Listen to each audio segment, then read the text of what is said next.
We're going to go out of session. We're going to ask our friends from the Tennessee Bureau of Investigation to come forward at this time. Thank you all for being here. We appreciate it. Commissioner, if you would please introduce yourself and your staff that'll be visiting with us, and then we'll begin our questions. Thank you, Mr. Chairman. I'm David Roush. I am the Director of the Tennessee Bureau of Investigation. To my right is our Deputy Director, Brad Nealon, and to his right is our Fiscal Director, Brian Senecal. As you mentioned, I brought our leadership team with me in case there are questions that I may not have the understanding or capacity to answer, so I'll pitch to one of the experts if that happens. So we appreciate you all having us here.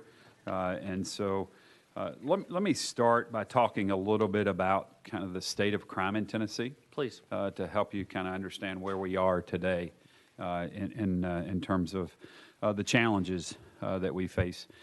We do have some good news. From 2018 to 2019, overall, the Type A or Class A, Group A crimes are down per 100,000 population, down 5%, which includes most of our violent crimes in our state.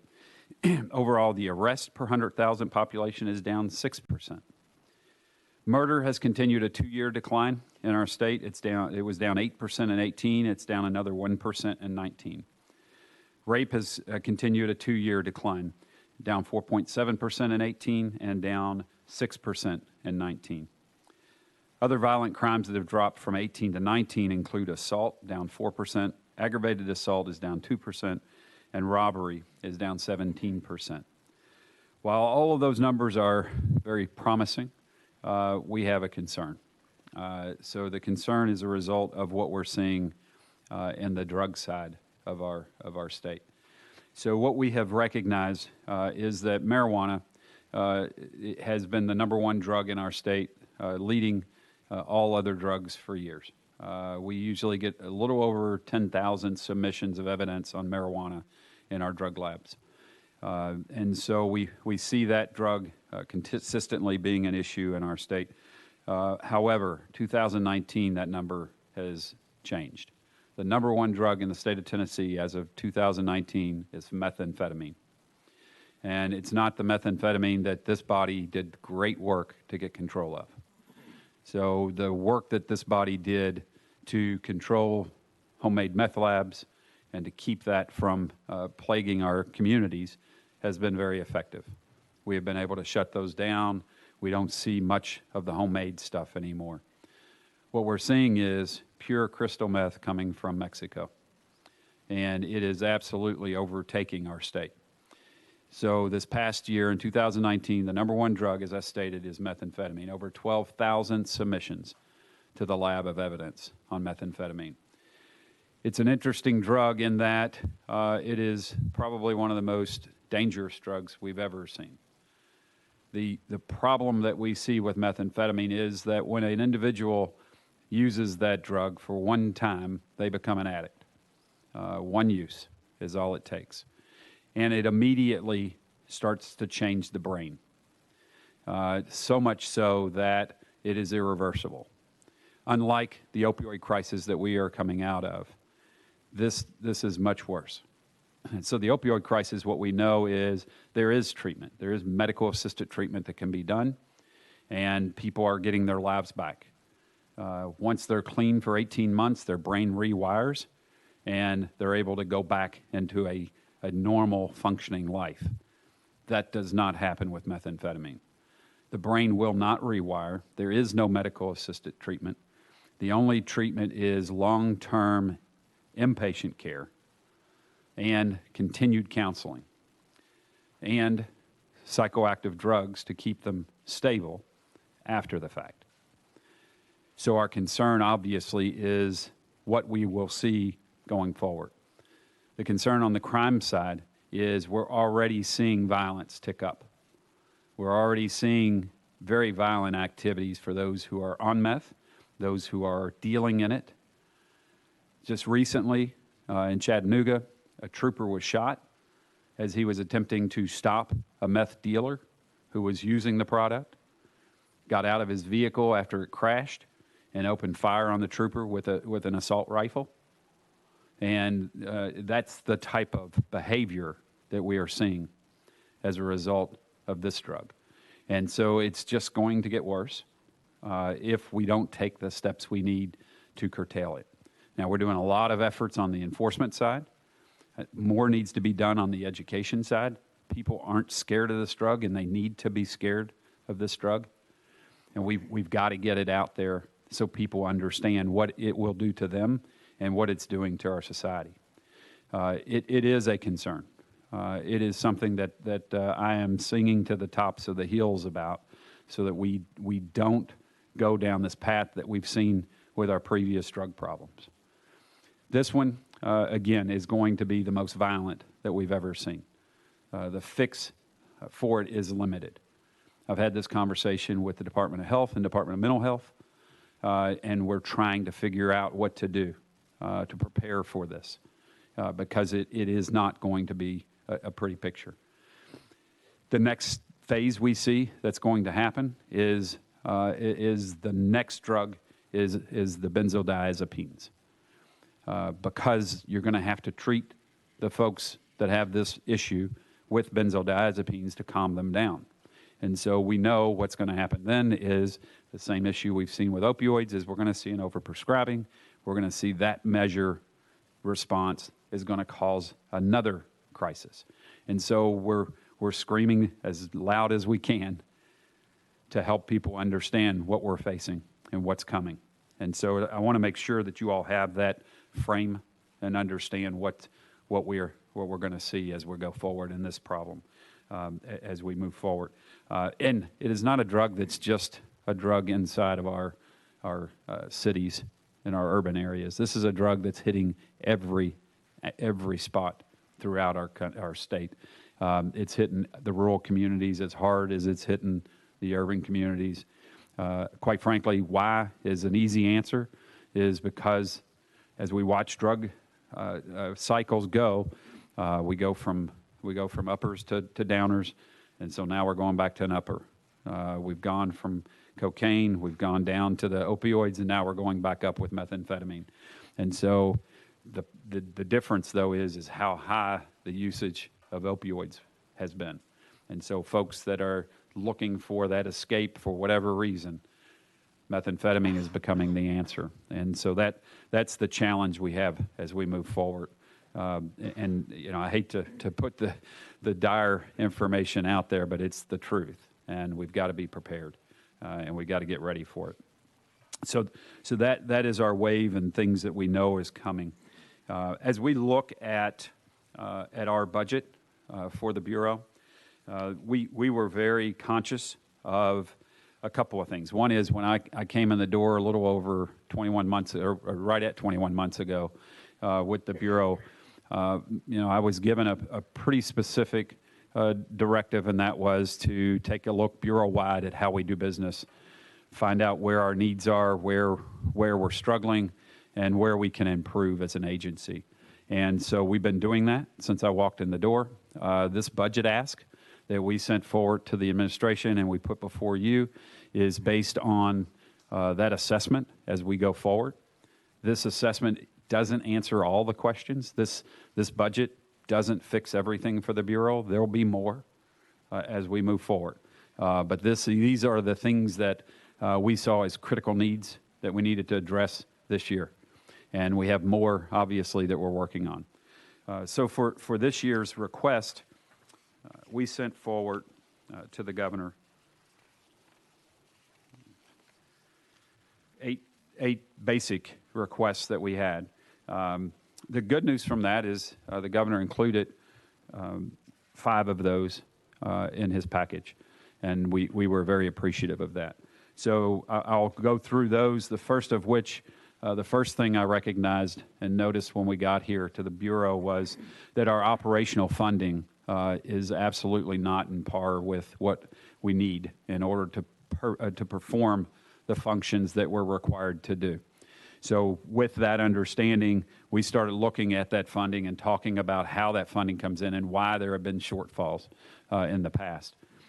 A lot of it has to do with the fees that we are based on in order to fund some of our budget. And so it was causing challenges. And so we have made a recommendation, and it's included in this, and that is to turn dedicated fees over to the general fund and have us funded at the level we need to be funded, so that we don't have to rely on the fees coming in and every year sitting back, as we had the past 3 years, looking and seeing that the fees didn't meet the need, they didn't meet the budget, and then we were having to come with supplementals year after year. And so this will work to fix that. And so this appropriation that we've asked for, $4.5 million, a little more than that, but it is addressing those fees. It's addressing some of the shortfalls previously that we've seen as a result of some fees that had been taken away and just writing the funding needed there. It also is a request to fund our Dangerous Drug Task Force, which is $500,000, in order to continue that Dangerous Drug Task Force going forward, and then to write some of the other areas that we needed to act on. So that was our first request in cost increases. Second is a need that I think, as I just talked to you about the challenges of crime, the second is we had requested 25 positions for our field unit. So a lot of folks don't quite understand how we deploy in the TBI. So our specific deployment is based, we have 8 divisions. There are special agents in all of those divisions. The largest of our divisions is, quite frankly, our forensic science side of the house, the lab. While there's a large number of those assigned to that are special agents, they aren't investigative agents. They're special agents to work the cases of the science that they are assigned. And so they are obviously gun-toting and all of that, but they don't go out and investigate criminal activity. They do the science work at the bench to help us with the evidence, processing it and performing all of the needed efforts to get that prepared for courts. So when we talk about the field, we're talking about those agents that are assigned to investigate criminal activity, everything from fraud, forgery, rape, robbery, murder, corruption. They investigate all of those crimes. So what we saw when we walked in the door is we have 49 agents assigned to the field. We've got 95 counties. That math doesn't work real well, just initially looking at it. So then the next thing we were looking at is where we've been and where we are today. So we looked, so in 1989, there were 37 agents assigned to the field unit in the Bureau. We've added 12 agents since 1989. Crime has definitely gotten more complicated. Crime has definitely got larger. There's more of it, but we haven't responded by increasing the number of staff that we need to investigate these crimes in order to continue to do what we are asked to do in this state. And so clearly we saw the need. And so the number 25 isn't arbitrary. It's a number that we studied in terms of how it will impact the caseload that we have for our investigators, but also looking at things like relief. What we do right now is we give no relief to our agents, absolutely none. They work 24 hours, 7 days a week. They are on call all of the time. When we're enjoying a weekend off, they don't get that. When we're enjoying holidays with our families, they don't get that. They're working. And so this fix will work on that issue. We also, so when we presented this to the governor and his team, we were asked to look at surrounding states, at where we stand in terms of number of agents that work criminal investigations.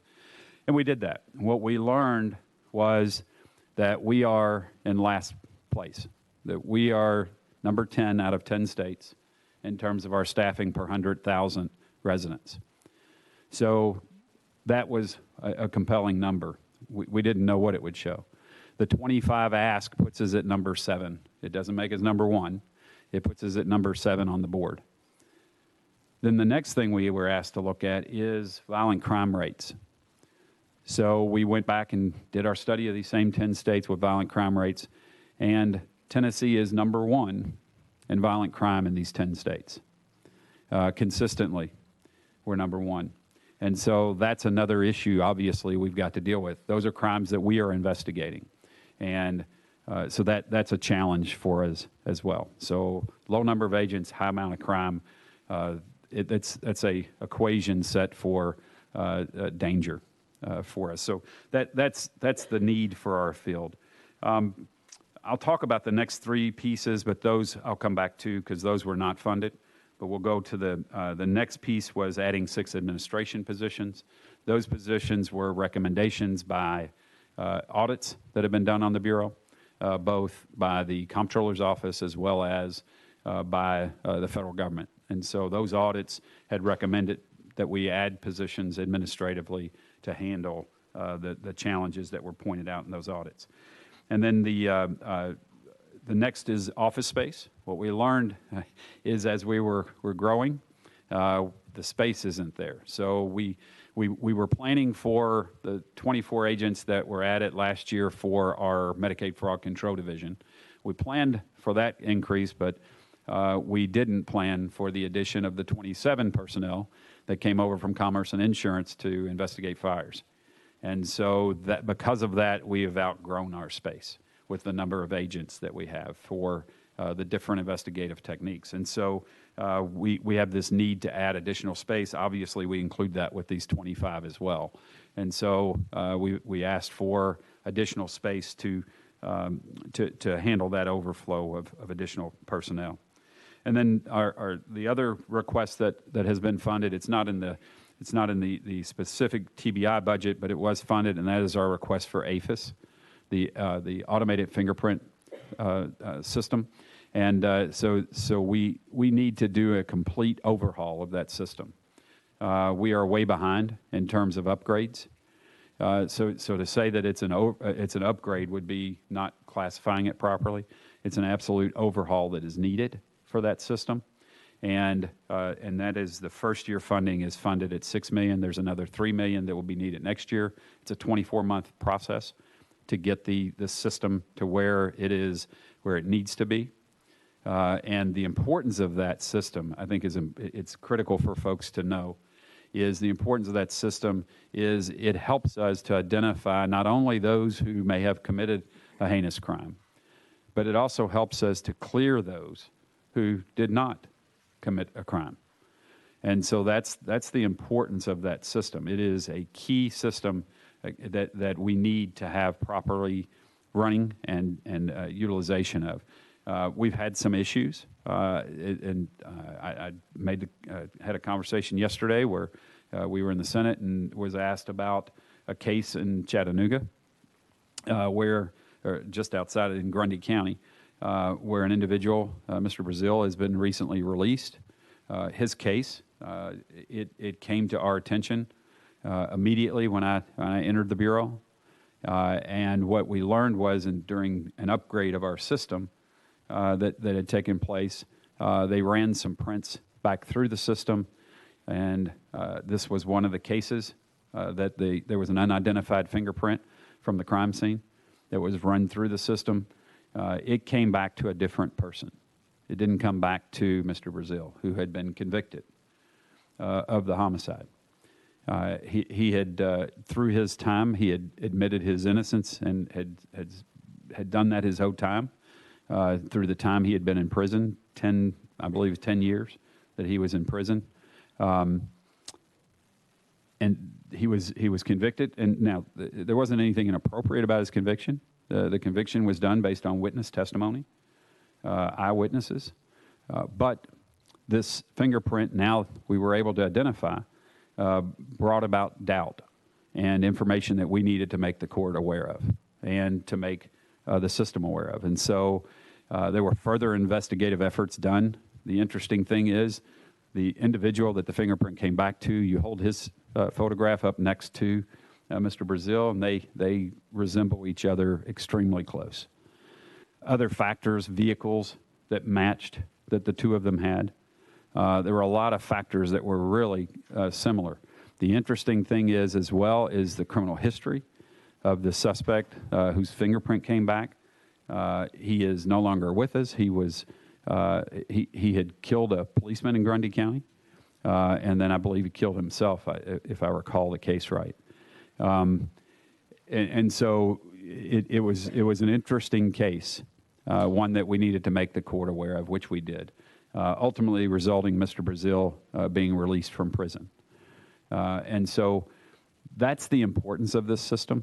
And quite frankly, the system we have right now is, if you were to compare it to the technology that we have today, in terms of music, we're working on a cassette tape where we can download music today. So we're behind. We need this system to be efficient and effective. And so that was that request. And then, so the three pieces that we requested that were not funded have to do with our pay for Bureau personnel. So one was improving the commission pay scale reclass and the non-commissioned reclass. Those two pieces. So what's interesting is the Bureau, so the majority of our commission folks and some of our non-commissioned folks are not in the state pay plan system. And what I mean by that is they're not classified in the state classification system. They're in a Bureau-specific system that was set up when the Bureau thought that they would have funds to be able to fund this system, this pay scale system. It never came to fruition. The problem that happens is, while they're still in the pay for performance piece of it, they don't get the additional raises that this body sees fit to approve for state employees. So if you all give a 2% across the board increase, it doesn't impact the Bureau employees. They don't get it. And so what we're trying to do is get into the state pay system. And that's two of those pieces. One is for non-commissioned, the other is for our commission. Then the next piece that we asked for that we still need to work on, and that is the compression issue that's happened because the pay system hasn't been funded appropriately. And so we're looking at compression. It's about close to 400 personnel in the Bureau that we've got to fix that system. Once that's fixed, we won't have an issue with compression going forward, because pay for performance will take care of it from then. So if for some reason they aren't performing, then compression happens. That's on them, not on us. And so it makes it fair in terms of how that system works. And so that's the overview. I appreciate y'all, and obviously we're prepared to answer questions. Thank you. Thank you very much for the overview. I want to just remind the members that you have the green sheet in front of you, which goes over the cost increases, the cost increase history, the proposed cost increases, their funding and their funding sources, as well as the questionnaire that the Bureau filled out and submitted back to Chair Lady Lynn and to the committee. So you have that as reference materials. First question I would ask is, the three items that were not funded in the governor's recommended budget, what was the total price tag of those three items? Looks like 4.7, a little over 4.7 million. All right. Let's go to Chair Lady Hazelwood. You're recognized. Thank you, Mr. Chairman, and thank you all for being here today. And I see you brought your own kind of security with Tommy Farmer back there, so I'm sure that you feel incredibly safe, as I do, with him in the room. If the chairman, with his indulgence, I have a couple areas of questions. I had a question when I came, and then you raised another one in your presentation. It's very scary to sit here and listen to you talk about the meth situation, and particularly in the fact that there is, people who partake are damaged for life and require ongoing care. So I guess I would be interested in, maybe it's not a question to be answered in this venue, but I'd certainly be interested in hearing from your organization about the things that we can do legislatively to try to address that, to minimize it, in any way that we can. So again, I don't expect you to have a long litany of a list today, but if that's something I would be, and I think most of the members of this entire body hearing what we heard from you, would say that's something that we really need to focus on. The question that I came here with, we continue to have issues across the state with rape kits and their, the timeliness of processing of those. And I didn't see in the budget any dollars either requested or allocated to bump up the number of technicians who are involved in that process.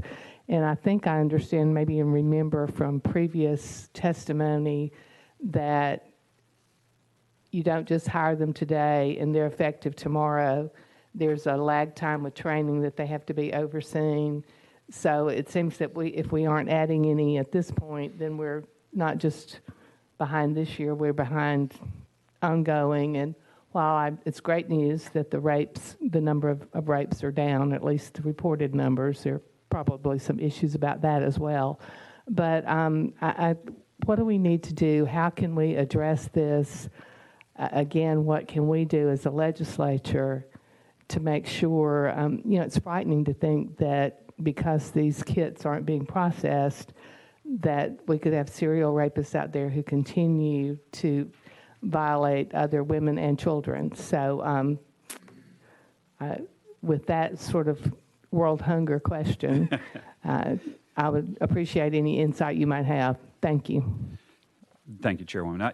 So let me answer the first question first, and that is we are working to come up with some ideas on legislatively what can be done to address the larger issue that we see coming with the meth challenges. And so we continue meetings with Department of Health, Department of Mental Health, with Department of Safety, to have and Department of Corrections, to have those conversations about what is it that we need to do legislatively to address, not only legislatively, but legislatively as well as from each of our areas of expertise to address this oncoming crisis that we see. And so we'll have some information for you coming forward soon. Those meetings are ongoing to really dig in with our experts and come up with some solid answers. Additional to that, I serve on a commission on the national side of the House, and that is an issue that's being addressed with that commission as well. And so I hope to have some national examples of what is going to be done to address it and be able to bring those back as well. And so that's for that side of it. The concern in the lab. So let me, and I was hunting for some numbers. Here we go. From our crime lab. So I think a couple of things that we need. I think there's some information out there that may not be 100% accurate in terms of our turnaround times when it comes to sex assault kits. So there was, in 2010, we had this influx of kits as a result of the Memphis issue. So as a result of that, we've been trying to get that under control, and then get everything back to where kits come in, we can get them processed in a timely manner. The good news is that huge influx that we've seen, we've got that now where it's at the controllable level. So we're not having that issue with the big turnaround times as far as what happened with the Memphis. So you've completed the backlog, is that what I'm hearing? So we've completed the Memphis issues, and those have been done. Those were outsourced. And so now the challenge with the outsourcing is once those files come back, a scientist in the Bureau has to go through that, right, that information. And so that created a little more of a delay as a result. But as my AD and the assistant director in charge of our forensics, Mike Little, tells us, is that piece is at where we're supposed to be. That's all been addressed. So we're there as far as that piece has been concerned. Now, obviously, every day we have kits coming in, and so we are addressing those pieces as they come in. The challenge is when the kits get submitted, and I certainly don't. I'm not trying to run a bus over any of my peers in law enforcement. So we're still having some challenges with timely submissions from our local law enforcement. We're working with them on that, but we're still having some challenges with them getting them timely submitted to us. So that puts us behind the 8 ball when they don't get those turned into us. I don't want to interrupt, but Yeah. could you define timely submission for us? Some are taking more than a year to be submitted, and so that's a challenge to us as well. So that's become a problem, and so then so that adds to the effort that we are trying to get done. Thank you. All right. So we just got approved another grant from the Office of Criminal Justice Programs where we will be able to outsource another a number of these kits that we have. And so that money has to be spent by June. And so we just entered a contract with 2 companies that's going to take care of those kits. And so we'll get those outsourced and then be able to again, get to a workable solution to where we can address these sex assault kits. So I try to help you to understand those pictures because that's what we're concerned with as well. One of the other things that we've recently had a conversation about is taking a look at those kits that have identified suspects and those that don't have a suspect identified, right? And so what we found was that in about 27%, Mike, you're going to have to help me with the numbers, but about 27% are unidentified suspects. So what we've talked about is prioritizing those cases and kind of front loading them when they come in. That way we that takes care of that concern that there's somebody running around out there that may be harming people. And so trying to get them identified as quickly as possible. So we're looking at that as well, other ways of trying to take care of the problems. Now, I say all this to let you know that we are doing a comprehensive review of our lab, and it's all disciplines. It's not just these DNA pieces. It's the entire picture of our lab. And we are as concerned as anyone else in our turnaround times and getting them turned in. And again, I tell you that to tell you that when a DA or a chief or a sheriff has a case that they want us to expedite, all of those are getting done quickly.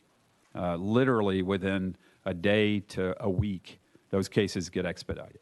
And so if they have a case they specifically say, I need this information now, we're uploading those and we're getting those at the front of the line, and those are getting done and getting the information back to them right away. And so we're working very closely with our partners on that so that there are no delays when it comes to justice or identifying someone who's very dangerous. We're working those cases on the front end. So that is happening. So as I mentioned early when I talked about the role that I've taken on coming into the Bureau is doing this completely a comprehensive view of the Bureau and trying to figure out where our needs are. There are pieces that fit together. For example, the need I talked about for agents.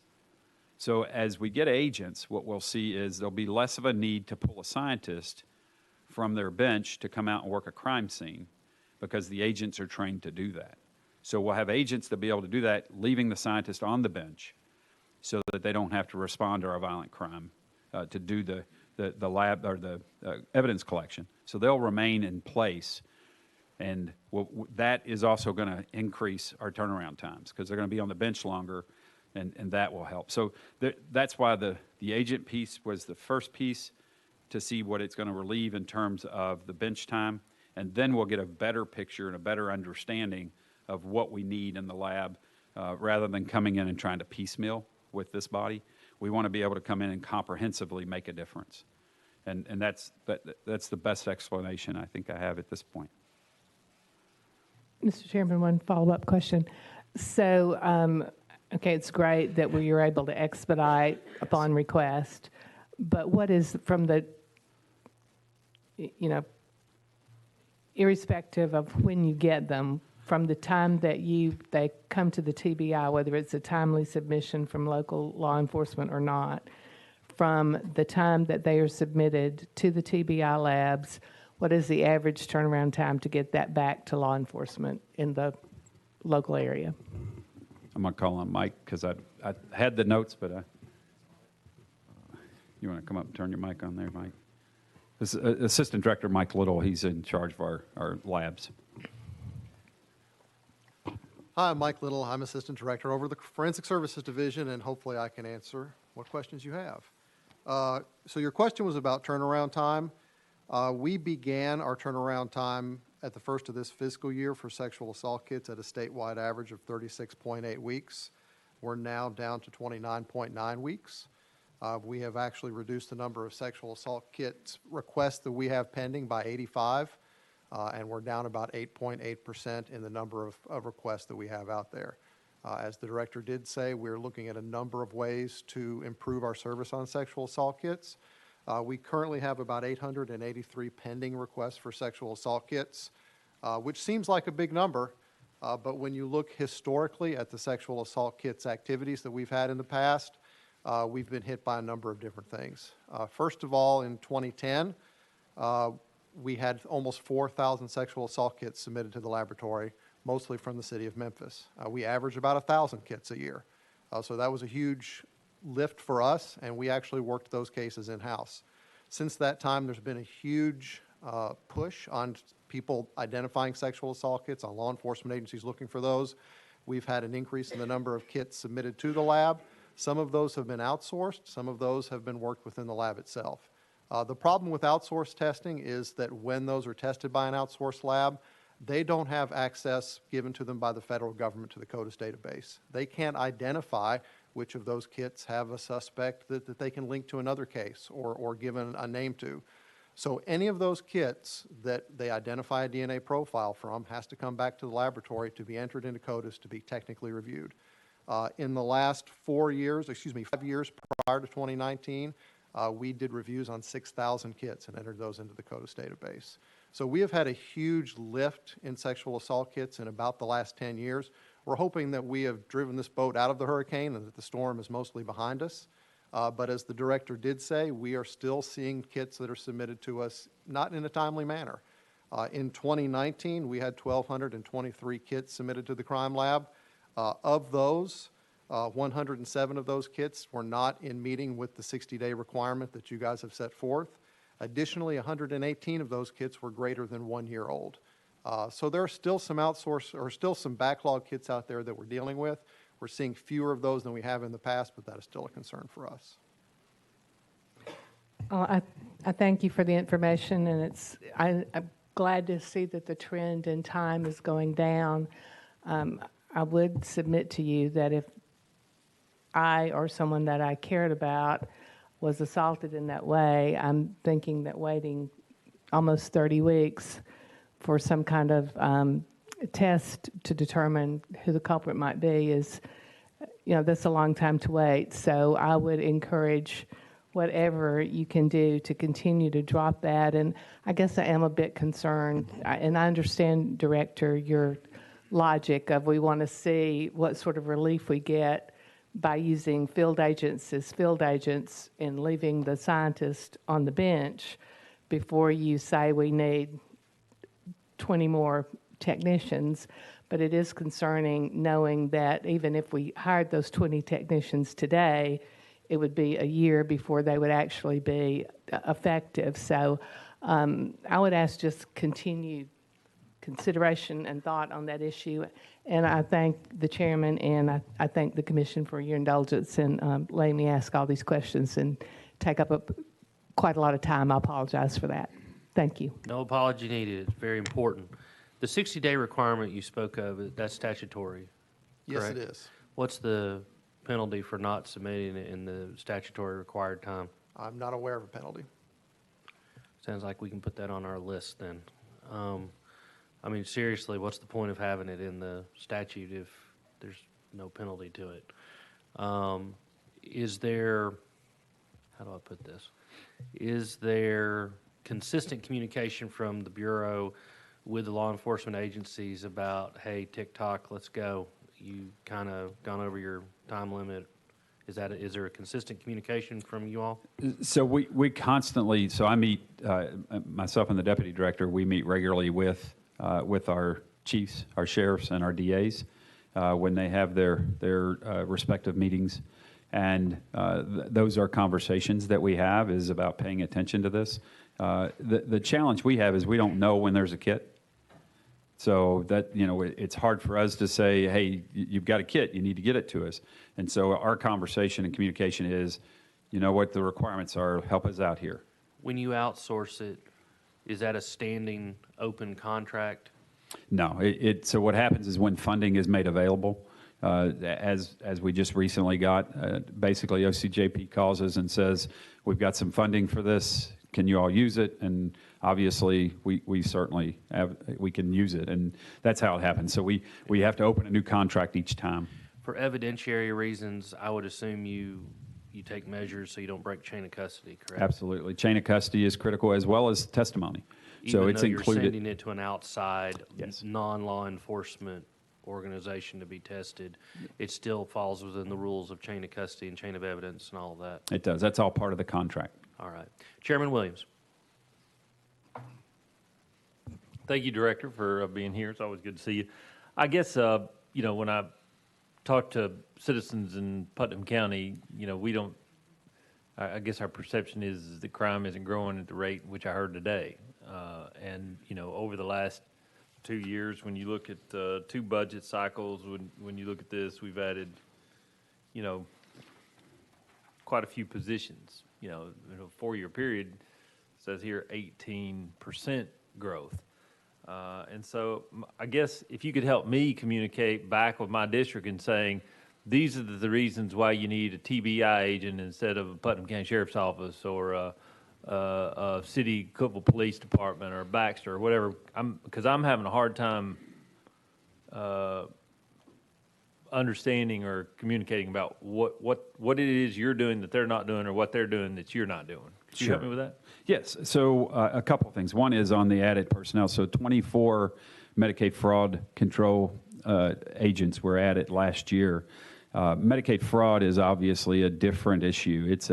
These are those facilities and individuals that are working with Medicare, Medicaid funding, and our job is to look for abuse and fraud in that specific area. Those agents were added because of the need to continue to curb that fraud that takes place. So, I think in terms of those who are seniors who want to get fair treatment and fair care, that's a concern to them, and that's where those agents help. 27 that were added from Commerce and Insurance in fire investigations. Again, that's a service that was already out there. It's just that they've been brought underneath our umbrella. So you saw that increase where it's really, in terms of the states, what we provide, it's the same that we're providing. It's just it now falls under TBI's jurisdiction. So then when you talk about the criminal investigator and how that CID agent, what's the difference in their role and the role of the rest of our local law enforcement. So we're called in for 2 reasons. One is if they need the expertise of the Bureau, then the DA will call us in for that reason. Or if there is no one with the skill set that can handle the type of crime. And so those are the things we're called in for your local agencies. And keep in mind, we also investigate, obviously, corruption and in our local governments, as well as officer force that is used. We're called in to do those investigations to be that third-party independent outside eye to take a look at the incident. And so those are the pieces that are small and rural counties. Matter of fact, we did some research on our impact. We were created for the rural counties. That's in Greene County, 1951. You know the history. We were created for that. That's why we were created, is to help in those cases where they don't have either the resources or the skills to handle those investigations. And so we continue to this day. The vast majority, over 80% of the work we do is in rural Tennessee. That's where our investigators spend most of our time. Yeah, yes, Director. I think it's really important for us to say this. I think when we look at the transfer of services in this instance, it does represent a lot of it. But when I talk to my local sheriff and those counties surrounding mine, my local sheriff is able to handle investigations like this. Quite frankly, he has a background in TBI. Right. But those surrounding counties and the rural areas, they simply just don't have a specialist there, and I get that. But in most instances, in large metropolitan areas, like not like mine, but in the big cities, they have this, and so Sure. I get that. My only concern is that you've got some youth because we've added some new positions, and that makes a little bit challenging. But it gives me the ability to communicate with them and say, yes, we do need these. We may not see them. Putnam County may not see them. They might not see them in other counties. They probably not going to see them in Knox County. But they might see them in other counties, and I think it's important for us to do that. I do have one other follow-up to what Chair Lady Hazelwood was saying about the rape kits. I think it's really interesting and concerning when you're sharing with us that sometimes the locals may take a year. Typically, though, is it just to clearly define, are you saying, because normally it's my understanding that the chain of custody is that's done at the local, in Putnam County it's done at the local level, and then they drive it to you. They literally take it to you. And then it would take, 2 weeks at the most to get everything together and then get it to you, and then 2 to 5 months to get it back. And so when you say a year, could you kind of dissect your timeline there? Because I know a couple years ago, I think y'all asked me to carry a bill to add some additional forensic scientists because we were trying to improve this. And so I'm a little bit concerned about whether those investments are shortening time or not. Right, and they are. So when I talk about the year turnaround or the time that it's being submitted, so what's happening is agencies some have been slow to do their review to see where their kits are. And so we're finding that some agencies are finding these kits and going, oh, we forgot, or this has been on a shelf, or they find it at some other location, and that's what we're seeing in these, that they continue to find them, that they didn't keep track of very closely, I guess is the best way to say it, as they're doing their review of where these cases are. And so I think that's what's causing this year or longer to be submitted to us. At least that's the explanation I get when I ask a chief or a sheriff why it took them that long to get it to us. And and so those are the explanations we're getting is, oh, well, we just found it. And so sometimes it's because there's been another incident, and then the person that was assaulted says, yeah, I was assaulted before, and then they go into their system and they go, oh, we still got that kit. They never submit it. And so that's some of what we're seeing happen. But in terms of the resources that are provided, I think as we've talked about improving the time that we've already done, those resources have proven that they have worked. Yeah. Is there a mechanism by which we follow on with a delivery of a rape kit, or when someone, or even the local level, at your level, if somebody starts a kit, are we going to, is there a way we can do that? Yeah, so I appreciate that, Chairman. So there is actually, something that the Assistant Director has done some research on is Portland has a tracking system that they were able to create from federal government funding on a grant. And we've had conversations with them. They are willing to come out and help us with that system, bring that system to us. They'll give us that at no cost. We'll have to pay for their folks to come out and train us in it. But we're going to get that system. We're already working on that. So that will help us, because then that does put a track on it where local law enforcement has to enter that information into the system, so we'll know it's there, and the tracking will be a lot better than where we're at today.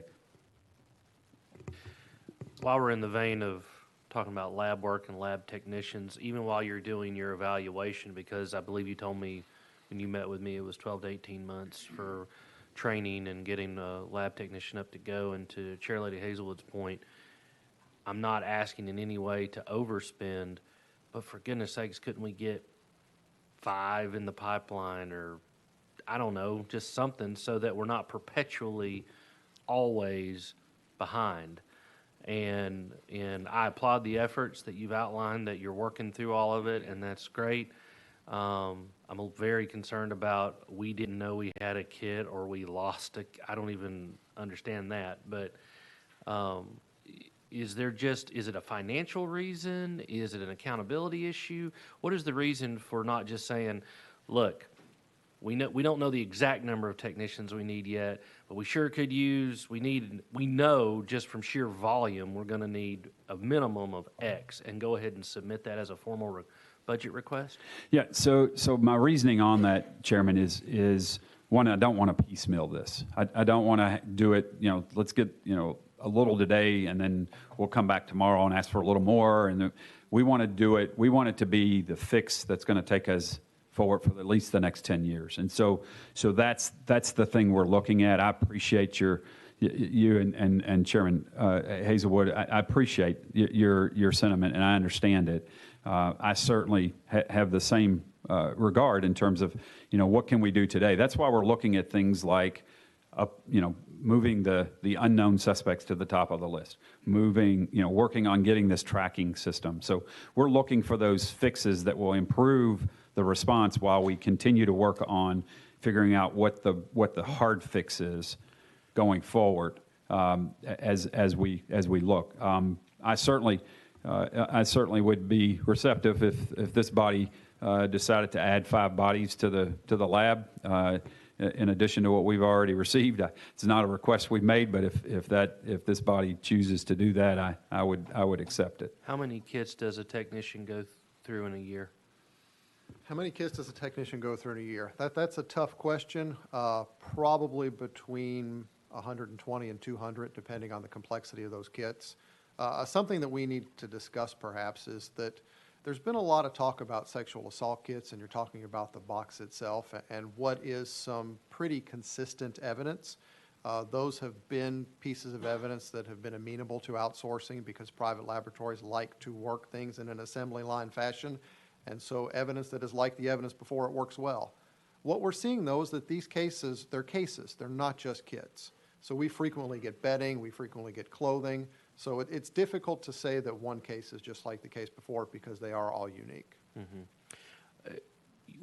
The legislature has appropriated over the last several years a total of $31.3 million to construct a new consolidated crime lab in Jackson. Is the thing going to get built anytime soon? It's being built as we speak. It is on budget and it is on schedule. And so by March of 21, we'll be able to occupy that facility. And I know we first appropriated it in 16, 17. We started the money. So I was just asking. And then when it is completed, how will that help with the backlog? So what will happen there is, so in terms of backlog, I guess we're talking backlog just for all in general? Yeah. Yeah, so we will see an improvement just because we'll have more space. We'll be doing more disciplines at that facility. And so that obviously will increase our ability to turn evidence around. And so it will help us tremendously. We like how you said it was on budget too, by the way. Yes, sir. Just in case you're wondering. Representative Shaw, you're recognized. Thank you, Mr. Chairman, and thank you, Mr. Director, for being here. Let's go back to the methamphetamine for just a moment. Have you identified how it's coming into our state? Yes, sir. So there are a couple of methods. One is through our typical shipping, through postal services, through couriers. So it's coming through, any number of those, UPS, FedEx, all of our private carriers, but also through the USPS, the Postal Service. And so it's coming through in packages that way. There is some interdiction being done, not nearly what we need to do. I suggested actually to Senator Blackburn recently that we need to have a similar screening of packages that come into this country as we do with individuals. right? You know, every one of us got to go through something. You know, we got to scan every one of us when we go through an airport. You know, I think we should be scanning every package that comes into this country, you know, to make sure that it doesn't, you know, hold anything that can harm our residents in the United States. And so they've done that with the United States Postal Service. They just haven't done that on the couriers on the private side yet. So that's one area. And then the other is, obviously, it's coming across our border, you know, in a number of ways.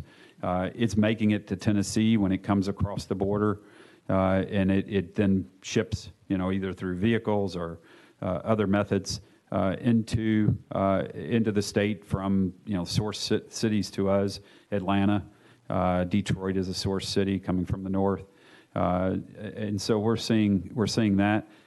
Quite frankly, Nashville is becoming a source city, and so that's another concern we have. And they're being moved by gangs. You know, it's individuals and gangs, but we're seeing more gang activity in this.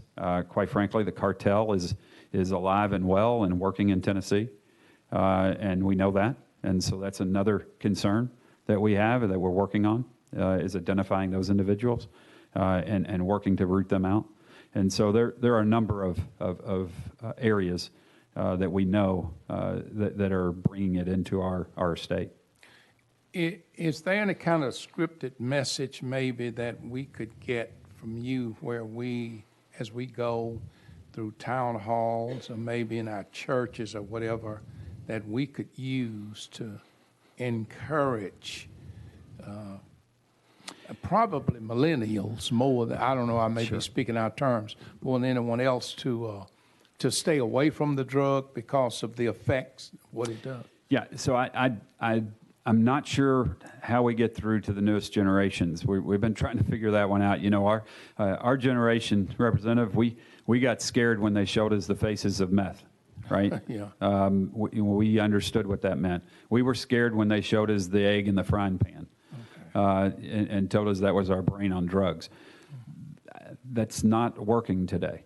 So, you know, I would hope that the understanding and the facts would be what would help today, and that is one use, you're an addict.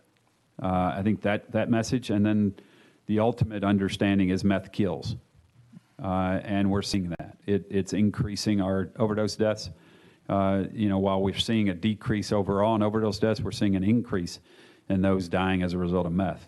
There's a misunderstanding, or misnomer, quite frankly. I was talking to Agent Farmer, and he was telling me that there's now this belief that if you're overdosed, if you take a hit of meth, it'll bring you back. That's just going to kill you faster. And so that's the kind of thing we're combating, is this misinformation of what these drugs do to people. And so the best way to combat that is with the facts and the truth. And I think we just got to keep pushing that and helping people understand that one use, you will become an addict.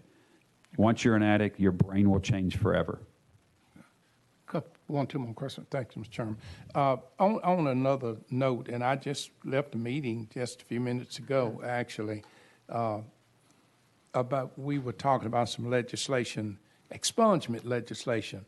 And there's really a lot of confusion out there among citizens about what can and cannot be expunged. But I was told that you have a website where a citizen can go to for $25 and pull their own history, criminal history, I assume. Can you speak to that or speak about that? I'm going to reach to my bench. I really would like to. I'd like to hear more about that.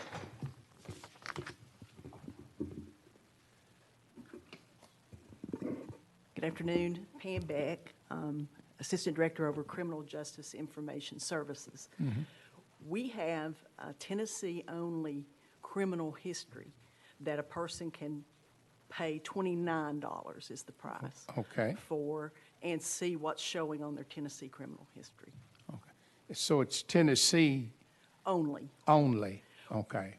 Which would fit the purpose because they're looking only to expunge a Tennessee conviction. And it will give the history of that person's I guess it would be a criminal background, and they can see what is expungible and what's not expungible. They will not be able to know without checking the law what's expungible or not. Okay. And they can always call me and we can work through that. Okay. Any of our staff, but they will see what's showing on their criminal history. Okay. All right. Thank you so much. Thank you, Mr. Chairman. Couple budgetary questions. Currently in the Bureau, how many vacant positions do you have? I'm going to have to go to the bench again. That's my HR folks. Good thing you brought so many people. I'm telling you, that's why. I know that we start on Monday, we'll start a new agent academy, and there'll be 30 in that class. That starts Monday coming up.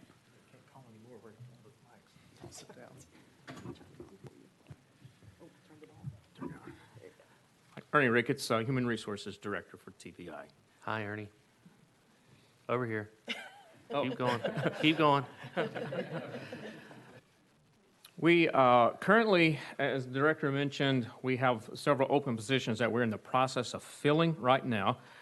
Roughly, I think we have about 12 or 13 open requisitions we're going to be filling. We are also wrapping up filling some positions on our agent hire for the Medicaid. So in a general sense, vacant positions, there's always a fluctuation on that. I don't know, I would estimate maybe 5, 6. Is that what is in the budget document that's submitted to the legislature? Is that you have 6 Yeah, we did budgeted? submit in that to our fiscal director what our vacancies numbers were, and as well as our turnover rates and et ceteras. Please identify yourself.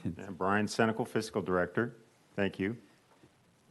The budget document, you mean the questions and answers that we submitted to you? Yes. I think that reflected last fiscal year, correct? And so we identified 50 vacancies. We had a higher than usual amount of vacancies because I'll let the director speak to it, but he was assessing how best to apply those positions. Are any of the current vacant positions administrative positions? There will be some of those would have to be administrative as well. And there's a reason I'm asking all these questions. The reason is I noticed that in your cost increases, you asked for $445,200 to appropriate for appropriations to fund 6 administrative positions. My reason for asking the question is if you have vacant administrative positions, why not use that money instead of asking us for new money? So these are new positions that we Okay. that we need, and again, those were identified by the comptroller's audit on us, as well as one of those positions is from a federal audit that we had. So is it fair to say then the vacant positions you have that you submitted to the committee can't be used for administrative positions budgetarily? Right. So the vacant positions we have are all, and so these positions move. They become vacant, and then we immediately start to work to fill them. Those are all needed positions in the Bureau. So they're not vacant and unused positions. Because some departments that we've had before us, they have perpetual vacancies okay, that no, they I use got you. for budgetary purposes. No, we don't have that. That's, Okay. and as a matter of fact, in our request, in our funding, the current level operations, that includes, because we had this unusual number of vacancies, we had that additional equity to pay for things that operations. We filled those positions, and therefore that equity is gone. And so that's why we've asked for the funding increase. On the APHIS, you said that it's going to take 2 years to fully fund it at $9 million. You requested $9 million from the governor's office. They put $6 million in their budget request, and then $3 million, I assume, the balance of it for next year. By waiting 2 years, what is the net effect on prosecuting criminals? So I don't see that that's going to. So the reason we've had to do it in a 2-year phase is because we can't pay for. The state can't pay for things that are what am I trying to say? The contract things that they don't do on year one, right? So the things we can get paid for in year one were $6 million. Year two cost is another 3. The system will continue to operate. It'll be better as we're increasing the operation of it. And so it's not that the system goes down or it doesn't work. It's just that it keeps getting better as we're And for this, you're feeding gonna submit an RFP and put out a bid? So we have there's a company that we already work with. Okay. So it's like a contract, It's a contract already in place. not a grant? Right. No, this will be a contract. I'm sorry, I'm out of order. Okay, just couldn't help myself. I'm sorry. Representative Todd, you're recognized. Thank you, Mr. Chairman. And Director, I appreciate you being here and really appreciate the work that you guys do for all of our neighbors, keeping us safe. And you've been very helpful to me with information that I've needed to gather recently, and I really appreciate the extra efforts you've had there. I wanted to ask you about some of the fees that you guys have. There are a little over $15 million in fees estimated that you will collect, and that's in the taps, ticks, and tourists.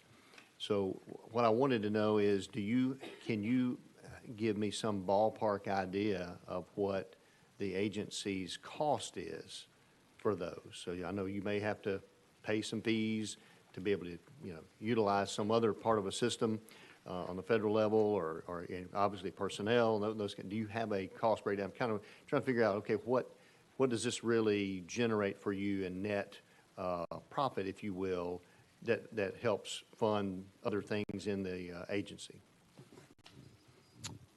Thank you, Representative. I appreciate it. So yes, so so interesting. We have a letter that we report to the body in terms of these fees that come in that we collect.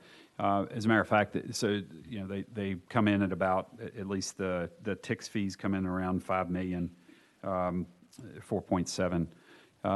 They are utilized for a couple of different things. One is we do have to pay. So we have to pay the Federal Bureau of Investigation. We pay them for every background that we do, right? We have to pay a vendor, right? The vendor gets their amount of the fee on the front end. They remit to us the other piece of that fee. Part of it comes to us, part of it goes to the FBI. So last year, from the fees, now this isn't the total cost, but, well, I'm sorry, it is total cost. Total cost to the FBI was over $2.5 million from that 4.699. So we actually, from that, we gave 2.374. The other 176 came from another set of fees that we collect. And then the others goes towards support, right? So it goes to pay the salaries, the benefits for those who are processing the information. It goes for the temporary employees that we've had to hire to address the expungements. It goes for communication supplies, data processing, professional services. So that's where those other fees are spent. And so what happens is with the TICS fees, when they come in, we actually zero balance. And there's actually a larger expenditure where we have to reach into another set of the fees to pay for that. And so as the different fees come in, they are used for those things that are identified that they can be used for. In the letter that we sent, so it was interesting, because I get confused on which committees get which letter, but we had sent a letter over, and we had to revise that letter.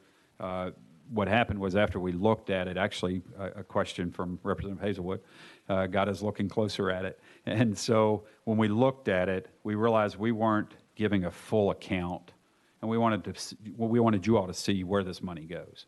And so we revised that letter so it gives a clear, transparent view of where the monies are being spent. The statute made it where we could say what we were saying, but it doesn't give you the answer that you need. And so we've revised that letter and sent it out to give you a better accounting to understand where those funds are spent. I haven't seen that letter, so Okay. I guess, can you summarize? I mean, I'm sure that personnel doing tourist check is also probably helping do ticks and taps, I would imagine. So It it's is. crossover. Right. So is there a net result out of all your cost, out of this 15 million, a little over 15 million of revenue, what would your total cost out of that probably be? So the net is, well, so it's interesting. I may have to pitch over here to my fiscal director, but I think in terms of net, and he probably can explain it better, is all the money we bring in fees go to pay for the programs that those fees are generated for, right? And so, for example, I know APHIS, we still have to pay a contract, even though our system is a cassette tape, right? We still have to pay contracts to continue to manage that system, right? And so we pay out for that. That comes out of those fines or from those fees, I mean. And so I think probably, Brian, is there other? Yes, so, again, Brian Senecal, Fiscal Director. So those fees that are set up, we've designed them so that they pay for operations, all of our agency operations. In terms of teasing out and saying how much does it cost to do a TIX transaction, well, the director has that letter that spells out exactly how that fee is broken down. But in terms of Taurus, that was created specifically because of funding issues to go towards funding operations. And then for our background checks, those fees are set up by the FBI. We can't adjust those fees whatsoever, so that we apply those fees to operations, and we really try to target the same area of the program that generates it, so it's all under CGIS. So, and in terms of the final outcome, all of those funds are spent unless there is a reserve made, and the one that we can reserve is TIX, and that has a zero balance right now. So, Okay, and I certainly don't want to imply that any excess funds over the pure cost of each one of these should only be used in a certain place. I'm not wanting to imply anything. I'm just wondering, if you say you collect $4.7 million in the TIC system, then what's the actual cost to collect that $4.7 million? Is it $4 million? Is it $5 million? What in personnel and fees that you're paying and all of that? That's all I'm trying to get to, is just out of the $15 million plus, out of those three, what is really the net over the cost, over and above cost? That's going toward operations. Yeah, so our infrastructure, because of the purpose of Taurus, we didn't set it up to track down how that, actually the efforts that go towards that. And again, for record checks, those fees are set by the FBI, so we didn't set that to specifically track what is the exchange on that. The only one that we really specifically identify because of reporting purposes to this body is TICS, and that's broken down, and the director kind of went over those figures for you. We had about 1.8 million out of the 4.7 million generated, 1.8 million in salaries. We had 2.7 million in professional, non-state, and then we had about 100,000, 200,000 other that just went to the support of those operations. And again, it's so that's specific. So that's why we have personnel that deal with that with TICS. We have at least 15 staff and several temps that work it because it's of the hours that they have to pull in. So that's covered for you. But in terms of the other two, again, because of the creation of it, the intent of it for tourists, it was just to go for operations. That basically just goes for operations in CGIS, and then for record checks, the fees are already set, so we don't have any fluctuation on that. So we use those fees to go for to continue support operations in CGIS, where all of those are housed. And then the punchline is, we didn't revert any money to the general fund, so all of our funds are being expended as well. Then we also go through audits. We're going through an audit right now, and it doesn't show, it shows everything's appropriate in terms of our expenditures. So we have all these mechanisms in place to try to be transparent, but in terms of the initial setup of these 3 particular funds that you're asking about, only one is the one that we're actually specifically targeting and reporting on. Okay. Anything to add to that, Director? Yeah, I just, in terms of ticks, I kind of gave the overview of it, but the letter breaks down Okay. for you when you see it. It's, Okay. it's 2.3 is the tick support from the ticks amount, and then the TAPS fee for background is taken out of that. And then, as Brian was explaining, the other is for operational efforts. It's hard, where we report that, it's hard to say that, that this dollar goes to this piece on all of it, but we certainly can do it with some of the fees. Okay. Thank you so much.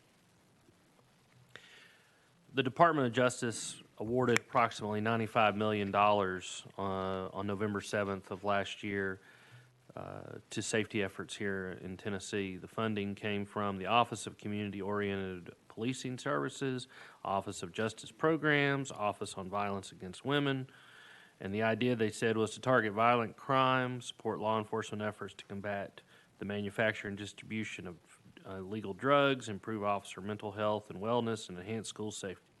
$95 million is a lot of money, so I got a couple questions. Number one, I assume this is one-time money, not recurring? That's correct.